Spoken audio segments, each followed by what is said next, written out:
Some people slow down as they age. Others, like Kenneth Posner, keep chasing mountains, literally. Welcome to the Aging Well podcast, where we explore the science, stories, and strategies behind living a longer, healthier, and more purposeful life. I am your host, Dr. Jeff Armstrong, an exercise physiologist with a passion for making science simple and life better as we age, with my co-host, Corbin Bruton. In this episode, we're talking with Kenneth Posner, ultrarunner, barefoot hiker, peak bagger, and author of Chasing the Grid, an ultrarunner's physical and spiritual journey in pursuit of the ultimate mountain challenge.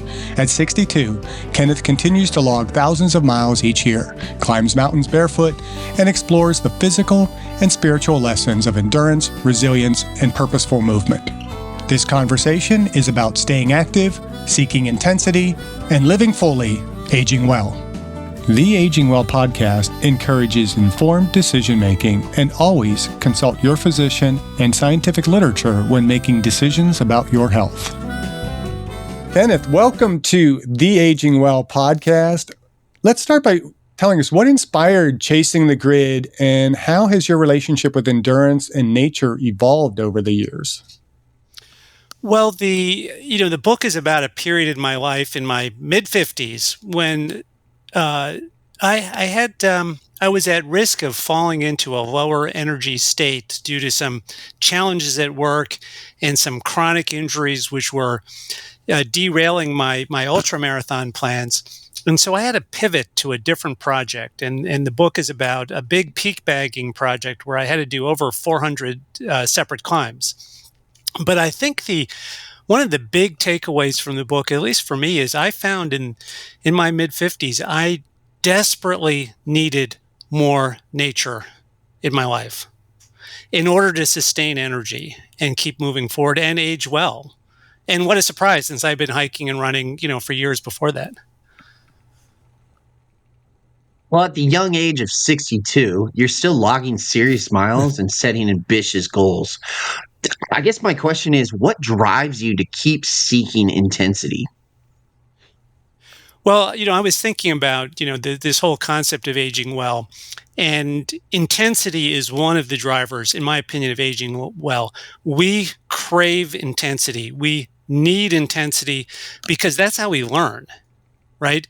Now, obviously, there's a lot of what we do in life is book learning, right? You're a doctor, you're a scientist, you're a lawyer, you're a business person, you have to know facts about the domain you're operating in.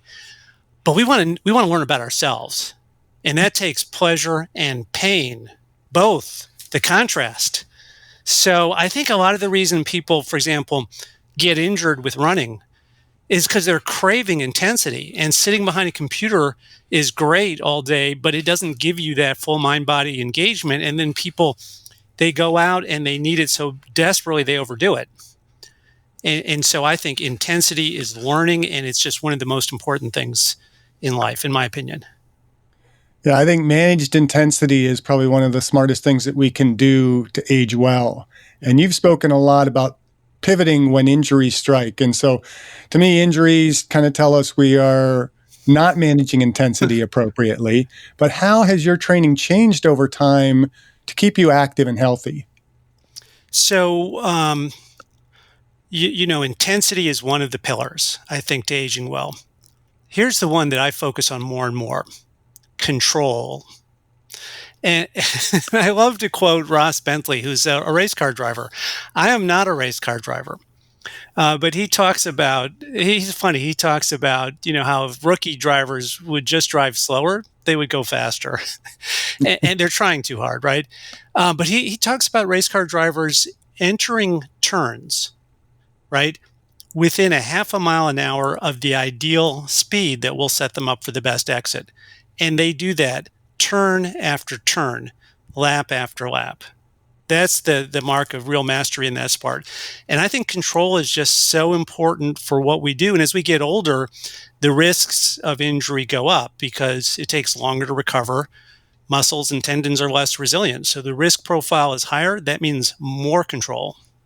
Let's dive into that a little bit. So I know that you emphasize tracking irritation and injuries.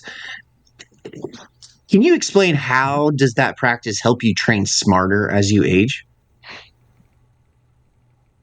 Yeah, because we've got a conflict. We want to go out and do that race or that whatever the project is, right? Or you want to go to the gym and lift 500 pounds or whatever you're trying to do.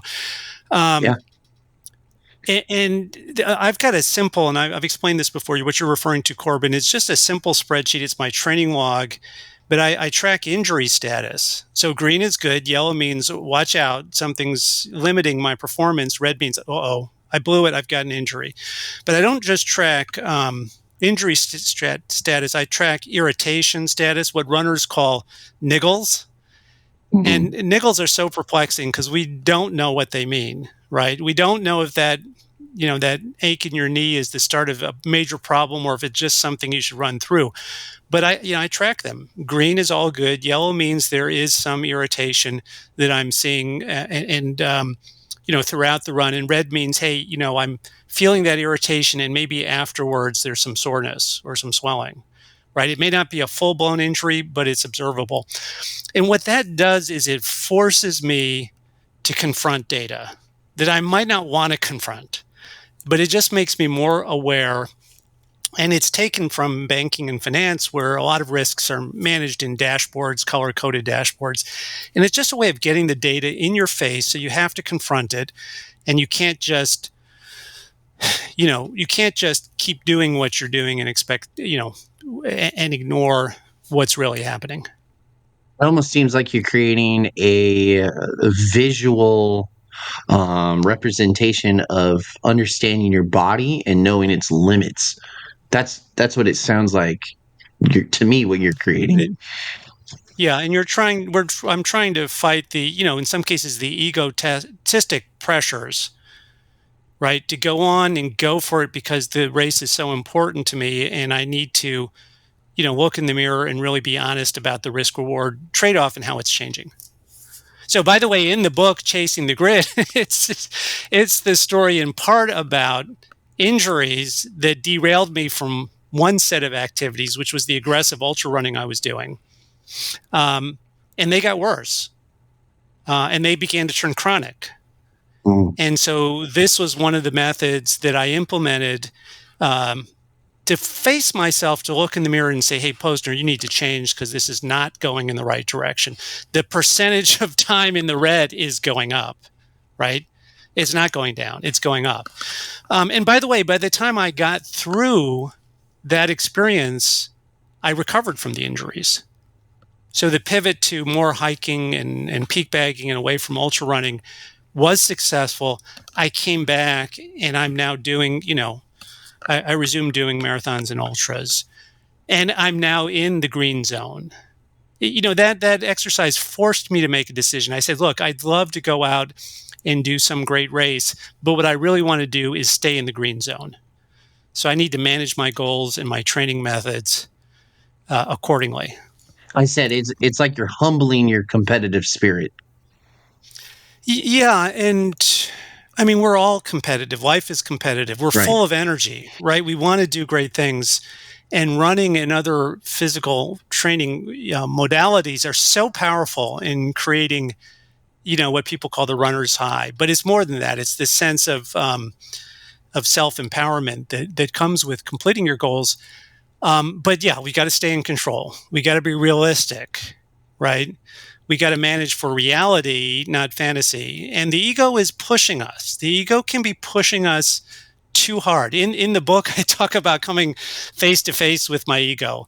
I was actually out on a night hike and it was raining and I was sitting under a ledge and it was so quiet. And I suddenly realized that part of my brain, which is always chattering away, past that person, be better than that person. They have a different point of view, so they're wrong, right? That part of my brain went quiet because there was nobody else in the forest at night in the rain. And I realized all of a sudden how powerful that egotistical force is. And it's part of life. I don't think you can be alive without an ego, but once you recognize it, then you can invite it to sit down at the table and have its input. But then you take over the actual decision making and be thoughtful about those risks, because the ego doesn't care about risks. It just wants you to win at everything at all costs. And I think for a lot of our older listeners, they might actually be taking the opposite approach. They get into that yellow or red zone. That's when they quit, rather than figuring out a way to manage that control and kind of work through the difficulty, the adversity, to be able to continue to progress. And I got to ask you, I'm curious about this barefoot hiking.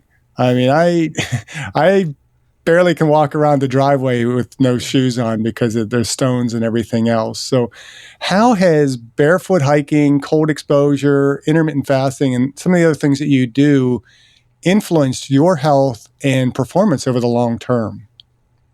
Well, we'll find out in due course. As of 62, I feel good.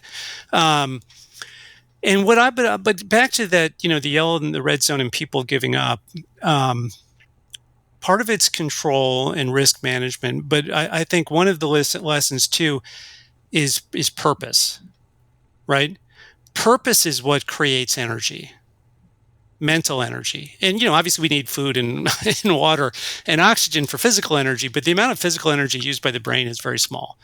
It's really mental energy. And so that yellow-red experience in causing people to quit, that's very dangerous because it shifts you from a high-energy state where you're excited about, chasing goals into a low-energy state. And I like to quote Thoreau, who talked about the majority of men living lives of quiet desperation. That's low energy. And, I was in the book, I was sort of heading in that direction. And to me, that's unacceptable. Once you experience life in a high energy state, you can't drop into a low energy state. That may require research to find a new set of goals. And, in the book, I randomly and coincidentally, by being out in the mountains, discovered this obscure peak bagging tradition called the grid.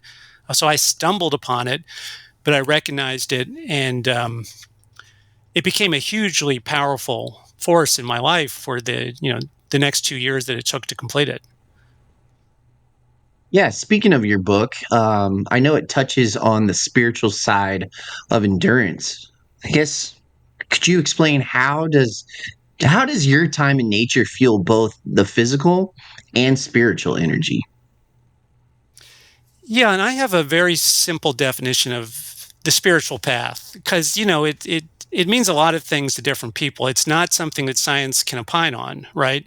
And we have spiritual traditions from many organized religions, but they tend to have a big dose of compliance worked into them. And so the organized religions have great, ideas, but they're trying to get you to behave in a certain way and to support them. So I think the spiritual path is an individual path. And I think it's really simple. We just want to get better tomorrow than we were today, right? In some way, physically, mentally, being more productive, being happier. So I don't think it has to be super complicated. But being out in nature, and you mentioned, Corbin, you'd asked about intermittent fasting and cold exposure. It sort of gets you back into that zone of dealing with very basic, human strengths, the ability to endure fatigue and keep moving, the ability to deal with heat and cold and not having enough food or water. Those are original human strengths. The ability to keep moving keep going when the going gets tough. So I think that's one element of spirituality, is cultivating mental strength so that you can do your work in the world. You do your life's work. You need strength, you need control, you need energy to do that. The other aspect of spirituality, I think that we are in such a modern world of information overload, that quieting that information overload and starting to rediscover some of the inner voices that people sometimes talk about as coming from the spirit world, or from angels, or whatever your metaphor may be. But there's a lot of wisdom that comes prepackaged in us as a function of, however many billions of years we've been evolving. And that can get crowded out, by social media and legacy media and just the noise of the modern world. So giving yourself a chance to have some quiet and stillness and rediscover those, who you really are. I think that's how nature helps too.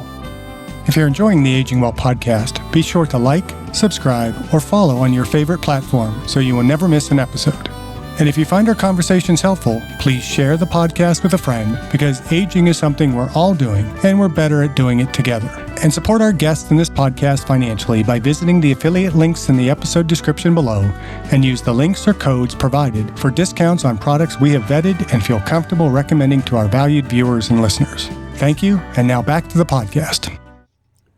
I think it brings us to kind of our whole SPIES model, which is the spiritual, physical, intellectual, emotional, and social aspects of, or dimensions of spirituality, of wellness, of aging well. And, it really pulls together what we talk a lot on this podcast about, how the spiritual and the physical really are coming together. And it's that purpose piece that kind of ties everything together, that, purpose is almost like a keystone in our well-being. And you've talked about control a little bit already, but you've talked about shifting from raw effort to control. What does this shift look like in practice for the aging athlete?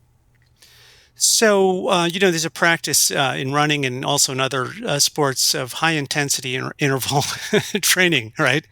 So I don't do that anymore. I do controlled intensity interval training. And it may look the same, but I'm very deliberate. So if I go out to the track to do, 10 quarter mile repeats, I'm being very specific about the goals for each repeat, and I'm listening very intensely to those niggles and aches and the little bit of tightness. So with each repeat, I'm being very specific. Do I have a time goal? Am I looking at heart rate? Am I just going with the feel? I was at the track the other night, and it was just the feel, never looking at the watch. But often I'll use the watch to say, okay, I'm at this pace, and can I get a little bit faster and add a little bit more intensity and get a little bit more of a training response? Because I love to go fast. And I don't want to, get slower before I have to. But it's all control. It's all control. That's a good lesson for my exercise science students. We talk about interval training, and I actually, when I teach it, I really focus in on that being purposeful in it, being in control, being intentional with it. It's not just a willy-nilly, I'm going to the gym today, I'm going to do a HIIT workout, and I'm just going to ramp it up, ramp it down. Yeah. There always has to be an intent in, why am I ramping it up? What energy system am I trying to work on? Am I looking at going more ATP, PC system, glycolytic, or what am I going after? And so I like the way you framed that. Yeah, well, thank you, Jeff. And I'm repeating what I read in, Jack Daniel's classic works. Every workout should have a purpose and get the training response with the minimum risk possible. But it's different. When you're young, you're trying to blow through perceived limits. As you're older, you're trying, the limits are now moving in on you. You know more about where they are, so you're trying to sustain the practice. So there is a different mindset. And the most exciting thing to me about my ultra running when I was, a young dude in my 40s, right, was the amazement of discovering what I could do. I could do a marathon. I could do 50K. I could do 50 miles. And to my astonishment, I could do 100 miles, not knowing that these are things that people used to do. Right. It's part of being human. Right. Mm-hmm. So there's this amazing power and energy that comes from discovering that you can do it. That's self-empowerment. It's so important. I have a friend who's just, he's just a hiker. He's not into doing any of this stuff. And he explained that what he learns on a hike is, quote, I can do it. Right. That's the message. That's the fundamental message we need to keep working on. But right, as you're older, it's more about sustaining. Right. And the risk management becomes more important for sure. That's just the nature of the beast. Yeah. Well, we're both 62, so we're both in that same spot. I'm not an ultra endurance kind of person, but I'm still lifting weights and doing things that, push the limits. And I got to address that. In fact, I just had a long email discourse with somebody yesterday about, high intensity lifting and, how Their questions were about how safe is it for somebody getting older. It's like, it's perfectly safe if you do it right, but you got to manage. You got to manage and control, and that's the key. But there's so much joy in being able to be 62 and still pushing it a little bit, but pushing it wisely. Yeah, and I think the purpose is so important, because what's the point of aging well if you're just going to sit around and watch television? Right. And you're not going to. You're gonna check out. You're gonna drop into. So here's a great example. I don't know if you've read Dan Lieberman's book Exercised. That's a fantastic book. He spends a lot of time comparing hunter-gatherers to modern people, and we all know that our life expectancies today are about double what they were, 150 years ago. Let alone for primitive societies where people were literally hunting and gathering. But that's mostly due to child mortality, according to Lieberman, who's a scientist at Harvard. And I've checked it out. That's what I see from other sources as well. Health expectancy, or healthy life expectancy, or health span, our hunter-gatherer ancestors were healthier than we are today. And so for those who made it past childhood mortality, and which was a big deal because about half the kids died before age 5, right? So that was a real gauntlet. But for the ones who did survive, they were healthy. They lived to 60 or 70 or even 80 years old, and they were healthy right until the end. The strength of hunter-gatherer people in their 60s and 70s is they're much stronger and have much more endurance than modern people in their 40s. Right. Because they have active outdoors lifestyles. So that's sort of a warning call to us. And so one of the things, for example, they've tracked for women in hunter-gatherer societies, their pace of walking is constant throughout their life until shortly before their death, right? Whereas in modern societies, they measure the same thing, and again, this study was in women, and their pace drops off and gets slower and slower and slower, starting at a much earlier age. So you have that degradation of capabilities due to people checking out, seeing the yellow and orange indicators flashing and using that as a reason to quit, or just never having the mindset that using the body is part of being alive. Yeah, that's an argument I've been fighting for many decades now as an exercise physiology professor. I look at the normative data, and like, for example, it just occurred to me a couple terms ago, I was teaching an exercise testing prescription class, and I put up the data for the norms for bench press. And it says, if I'm 20 years old and I can bench my body weight, I'm in fair condition. But now in my 60s, being able to bench my body weight, I'm like superhuman. And it's like, that's ridiculous. I shouldn't be increasing my fitness level by getting older and maintaining. It should be a norm to be maintaining as we get older. Well, I'm going to keep my mouth shut here because I've never been very strong in the gym. You're an endurance guy. That's okay. I'm trying to do the Bobby Kennedy, Pete Hegseth challenge, and putting aside, whatever your political views are, 100 push-ups and 50 chin-ups in 10 minutes, that's not easy. And I'm taking my time to train up to it because you can hurt your elbows if you do too much too soon. But yeah, and I think as we get older, like, again, back to this question, what's the point of aging well? Like, why? Who cares, right? And one of the things that I think is important for us older types, we tend to carry the values. And so we demonstrate to younger people by leading by example what's important about life. So being strong, having endurance, being patient, being sympathetic, these kinds of things we should demonstrate. And then young people look at us and they say, well, that's what I need to be like when I get older, instead of checking out. Many of our listeners or viewers, they might not run ultra marathons or climb mountains or, do Bobby Kennedy's workout. But what core principles from your journey apply to anyone that's looking to stay active and vibrant with age? Well, I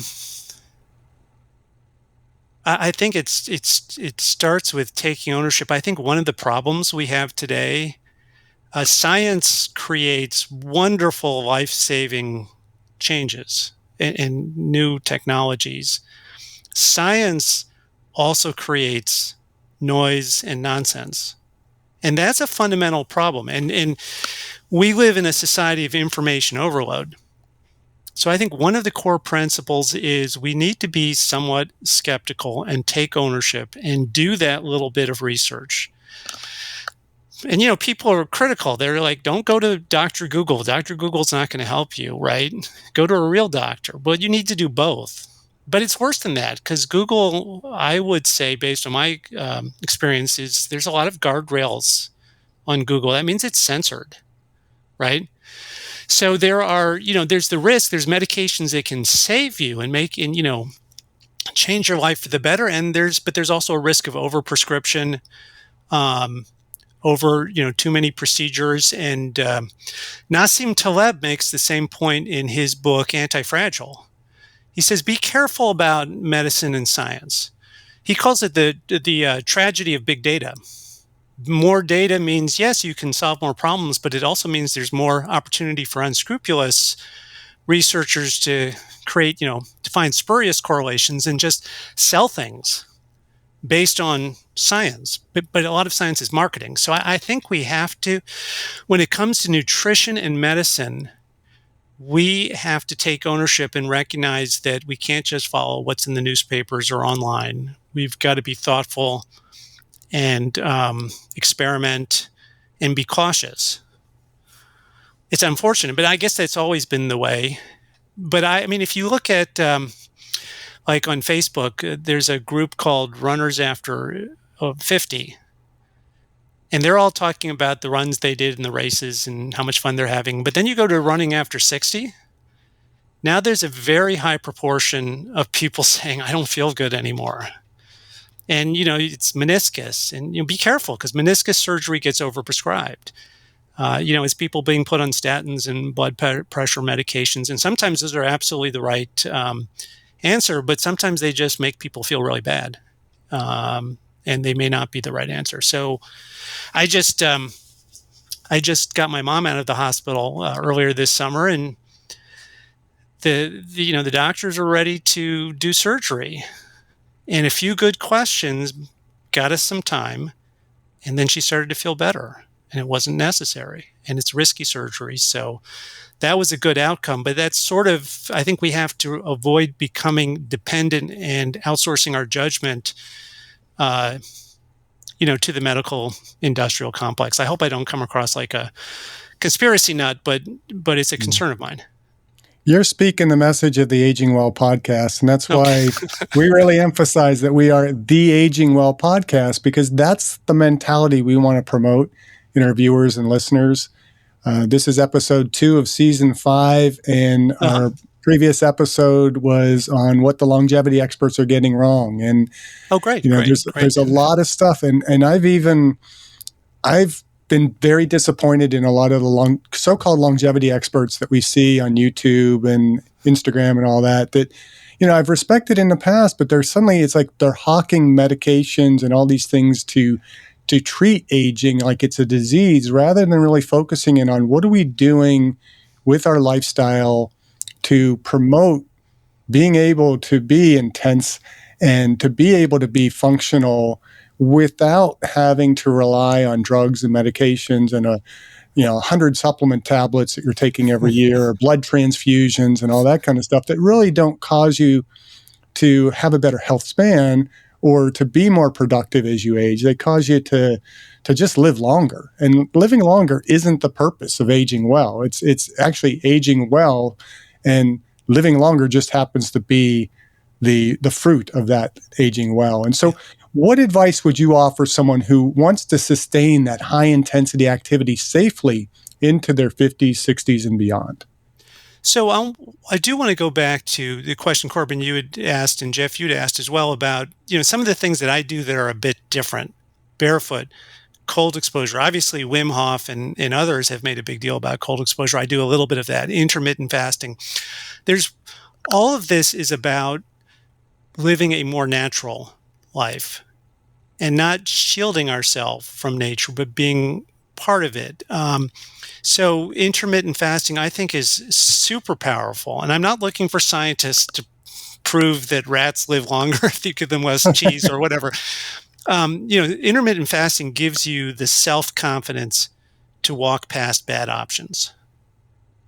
And I did a 48-hour fast. Like, wow, you went 2 days without food, big deal. But whatever, I was on a business trip. I didn't want to eat the bad food in the airport. I didn't want to eat the terrible box lunches at the business conference. And I didn't want on the way back eat at the airport again. So I have the confidence to walk past bad options. Nutrition is so important. Hippocrates, he said, eat carefully. That's one of the principles of health. But again, back to our ancestors. In living in nature, they had enough food to grow and reproduce. Obviously, we wouldn't be here, but they didn't have food every day. And you read historical accounts, and you see, Native Americans or other folks in hunter-gatherer societies would go days without food, and they were totally used to it.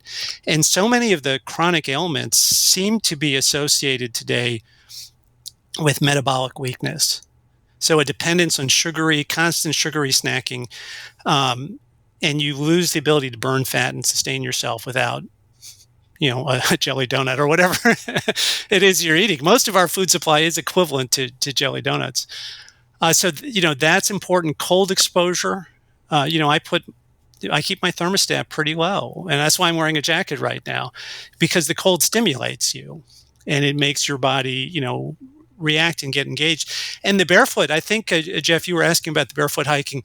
I was going from ultra marathons because I love the intensity of pushing 50 miles, 100 miles beyond. I loved the intensity. It taught me so much about myself. It was so self-empowering. As I became injured at that point in my life, I switched to barefoot in part because barefoot gives you a lot of intensity. The rocks are uncomfortable. The moss is very pleasurable. So you get that wide range of experience, but you're moving at a very slow and careful pace. And you're taking all the shock out because you can't pound and land heavily on your bare feet.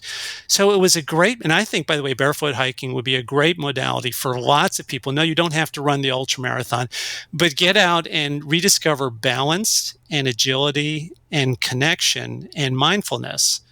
So I'd recommend that to almost everybody. And in fact, I do lead intro barefooting workshops, and the young people, they're like fish in water. And even some of the old timers, they're moving slowly, but they get it done, and everybody has a great time. There's also that idea of grounding as well. I mean, I don't know where you stand with the idea of, the grounding, that connection with the earth. Well, I'll tell you a funny story. And Jeff, you're a doctor, so you actually know something about the topic. I don't, but I was in a Sprouts supermarket in Dallas, Texas. And I walked in barefoot. And the great thing about barefoot, I was at work and, lots of projects and lots of coffee and lots of intensity.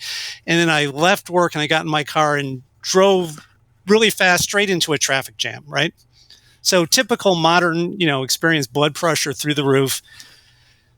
I got to the grocery store and I took off my shoes and I walked across the parking lot, which was warm and a little scratchy, and then into the store, and it was smooth and cool. And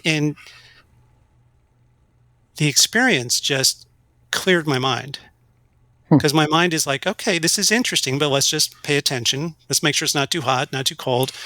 So I find barefoot to be very, very calming. But I got into the store and I was waiting in line at the fish counter, and this big dude looked at me, and he was like a linebacker or something. And he was like, "What are you doing without shoes? You're grounding." I was like, "Yes, sir." It's so funny. Everybody knows. Now, the question is, does it have anything to do with electricity or ions? I'm skeptical, but I don't know. I'm not an electrophysicist or whatever. But it's such a calming sensation. It's so much fun. That was the surprise to me when I first started barefooting, is how much fun it was. And that's why I lost interest in shoes very quickly thereafter. So they didn't have a sign up at that Sprout store saying no shirt, no shoes, no service? They probably did. Every now and then, the funny thing about barefoot is it does sometimes trigger people, and they get hostile. And sometimes I watch them out of the corner of my eye. Because often I'll have a pair of slippers or something, and you can't argue and fight with people, and it's their store. And sometimes I watch them out of the corner of my eye, and it's like the person who was giving me a hard time, they're not happy looking person. They're glum. Something's bothering them, and it's their way of lashing out at somebody else. And we are all guilty of that from time to time. But most places, I find it's interesting. Statistically, the Northeast, people are more uptight and conformist, and in the Southwest, they're more chill and laid back. So statistically, I'm unlikely to have problems in the Southwest, more likely to get challenged in the Northeast. And you just deal with it. I'm just picturing someone walking into a grocery store barefoot. It just cracks up. I haven't been in a grocery store with shoes. I almost don't wear shoes at all. I do wear shoes to work, out of respect to my colleagues, since I'm not there to promote Ken Posner's unique and quirky views in the world. But otherwise, I don't wear them hardly at all, except when it's very cold out. So I guess my next question is, how has your definition of strength or success evolved with age? So I have a simple definition of success. And there's a great book I've read. I'm a big fan of Delta Force, not knowing anybody in Delta Force or I was a ranger once upon a time, but I wasn't good enough to have anything to do with Delta Force. But there's a great book by Peter Blaber, who was the commander for a number of years, and it's called The Mission, the Men, and Me. And it's a great book. That title tells you everything. You don't actually have to read the book, right? We've got responsibilities to accomplish the mission. We have responsibilities to people around us and to ourselves. So for my life, in the question of accomplishment, I just think about how am I going to make the world a better place? And some of that's stuff I do for myself, and some for friends and family and neighbors and colleagues, and then some at work. And even, I go and I don't do much for the country, but I vote and I try to be informed upon at least a few issues. And I think that's just a great way to think about things. We're on the world, unlike cats, we only have one life, not 9. And, you want to do something that's useful. So I constantly just cycle through the mission, the men, and myself. What am I doing? So speaking of mission, what's next for you, and how do you see your relationship with movement changing in the years ahead? Well, at some point, the slowing pace. I did a 5K the other day, and it went really well. And I was like, I think I ran a little faster than I did even the year before. And I went back and checked my notes, and no, it was a minute slower. And I was like, oh my God, I could be a minute slower at a 5K every year for the next 10 years. And what a disappointment that would be. But, it's inevitable. So, look, I'm hungry to do more. Some of it has to be age appropriate. I've got one project that's an outgrowth of the grid experience. So I do enjoy barefoot hiking, and I've climbed a bunch of mountains barefoot. And one day I was like, I need a goal. I need something, because goals drive energy. So I've set a goal of climbing 1,000 mountains without shoes. Oh. And that's meant to be a multi-year project. I like big round numbers, big bold numbers. It's meant to be a multi-year project that's going to force me, hopefully, to be more thoughtful about the aging process and not blow myself up. I'm at 575, and I'm going to go out tomorrow and hopefully bag another handful of small mountains here in the East Coast. I've done some big ones. I did Quandary in Colorado, so that's a 14er. I've done a small number of 14ers. So that's an example of a project that is there in the background. And if I don't have anything super exciting at work or for family or in the community, that's what I'm going to be doing. Not sitting on my butt, scrolling through whatever. But I want to do other things. I just ran 70 miles at a 24-hour race, which is nothing impressive, but I hadn't really done anything like that in almost 10 years. So I just signed up for another race. I'm going to try and get to 100. We'll see. But I always want to run a little faster while I can, if I can. And I want to always do another marathon and ultra and add to that number. And in my training log, I track every 1,000 miles as a celebration. So I'm at 14,600 and something right now. And, Wow. I'm sort of excited to get to 15,000 and then look back and see the cool stuff I was able to do or not do. And that's not all of life, because I've got a job and I've got an opportunity to do important things that matter. That's important too. But, in the background, I'm going to be doing this kind of stuff to stay moving, to keep my energy high, and for the excitement and enjoyment of it. I have one request, though. Yes, sir. Stop using the phrase age appropriate. All right. Because there's nothing is age appropriate. That's just, it just messes with it. So I don't think anything you're doing, most are considering to be age appropriate. And so just say, F this idea of age appropriate. I'm going to do what I'm capable of doing until I'm not capable of doing it anymore. And nobody's going to tell me what's capable, what I'm capable of and what I'm not capable of. Thank you, Dr. Armstrong. You're exactly right. But you are right, because, on the risk management side, right, you say, okay, I am getting older and I can see signs of it. And so maybe I should be more cautious. But that could become a self-fulfilling prophecy. Yeah. Because if you become more cautious, you won't do as much and then you won't be as strong. Right. So it is a slippery slope. That's why I believe in the most important thing is to do.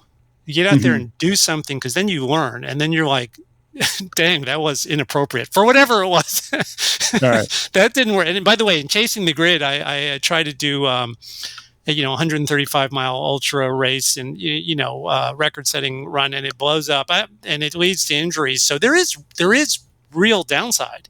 If you don't have real downside, you're not really engaged in life. But that mindset of becoming more cautious than I need to be before I need to be. Thank you, Jeff. You're making a super important point there. Well, hopefully our listeners are picking up on that point as well. Yeah, Hopefully. We actually have a few mountains here in the Pacific Northwest. If you want to, you can easily conquer them barefoot. I would love to see you do it too. I think. All right. Well, there you go, Corbin. So we got a date next. Now it's getting a little bit chilly, I think. No, but the Pacific Northwest is on my list. There's a guy named Jeff Hester, and he's created a series of peak bagging challenges. He calls them 6-pack challenges. It's typically 6 mountains. I just did it in New Mexico, and it was a lot of fun. So I'm coming out. I don't know where you guys are in the Pacific Northwest, but I'll knock on your door, Corbin, and you tell you what. Here's the challenge. Because I was coming down from Quandary. Quandary is a 14er in Colorado. It's probably the easiest one, but still, it's 14,000 feet. I got to the top and I was out of breath. But it's just a damn pile of rocks. And without shoes, it was slow going, particularly on the way down, because you can't go jumping and scampering in bare feet on sharp rocks. You got to lower yourself down every step very carefully. And this young dude passed me. He's like, wow, I could never do that. And I was like, oops. I was like, can't say that. Can't say that, young person. You just earned yourself a challenge. 100 yards on a mountain, barefoot on a mountain trail of your choice. Doesn't have to be today. Doesn't have to be Quandary. You're not allowed to say, I can't do it if you're young. Right. Right. So you can think it. Just don't say it out loud. Right. Or you could say, I don't care to, but don't say that either. Just smile and nod. So Corbin, if I make it out that way, I'll knock on your door. We'll go do a mountain, not too tall. I'm a great, you can try it for tour 100 yards. What's that? Are you? Corbin, okay, cool. You are challenged. You better get ready. I can do it. I think you'll be fine. So after this interview, I think it's pretty safe to say that we don't need to ask what you're doing to personally age well right now. But what I do want to ask is, how can our listeners or viewers connect with you? And more importantly, where can they find your book? So to connect with me, go to www.barefootken.com. And then I'm on, various social media networks. And the book will pop up there. The book is Chasing the Grid. It's put out by Velo Press, and it is available on Amazon. Thank you, Corbin. Thank you for asking. Yeah. Well, and one more time, what's the website? www.barefootken.com. Awesome. Not to be confused with Barefoot Barbie, who has permanently raised heels. Actually, I should try and acquire that URL and direct it back to my site. Yeah. Oh yeah, can you imagine wearing high heels and how it destroys your posture?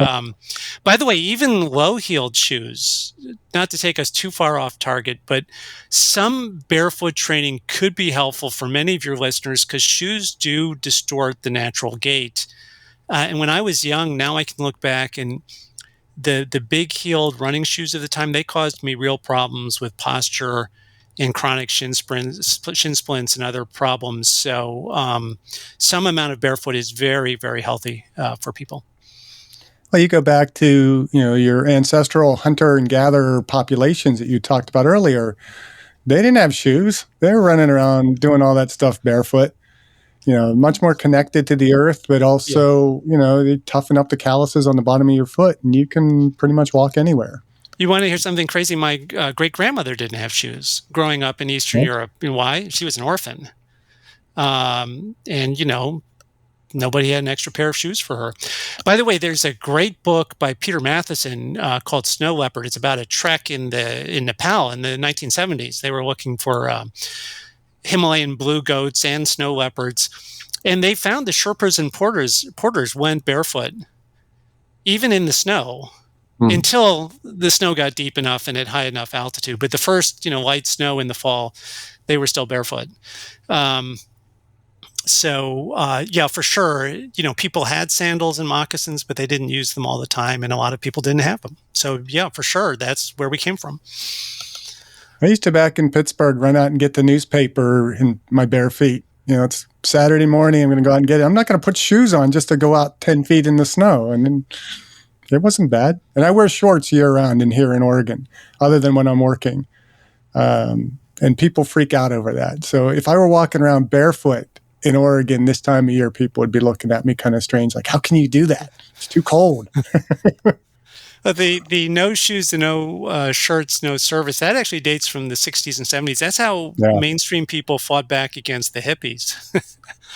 And, in hindsight, the hippies may have overdone some things, but they had some good, sensible thoughts about the war and other things. So I think we do need to bring back a little bit of hippie spirit. That's my opinion. So much is coming back. You're talking barefoot. We've talked repeatedly on this podcast, and we have a little bit of a theme coming along with, the role of psilocybins in, dealing with trauma and psychological issues. I've had a guest on who, basically cured herself of her. Well, she didn't cure herself, but she was cured of her PTSD through ibogaine. I always want to mispronounce that. We've talked a little bit about that. And so psychology and science is starting to kind of bring back a lot of that stuff that we've learned from the hippies. Hopefully the only thing that's not really coming back is kind of the free sex and that kind of stuff. But, I'm not a user of LSD and other things like that. I couldn't use LSD, but definitely like psilocybin, I think, has a role that can really help us. And so, so maybe this is the new, the new 60s is coming up here in the mid, 2020s. Corbin is shaking his head a little bit, but whatever. It's experimentation. It's learning. It's cool. Yeah. So is there anything we failed to talk about today that you wanted to bring up? We've talked about the book. We talked about barefoot hiking. We've talked about intermittent fasting. We've talked about, extreme temperatures, extreme living with intensity. We've admonished people to not say that they can't do something and to not say that that's not age appropriate. So what have we missed?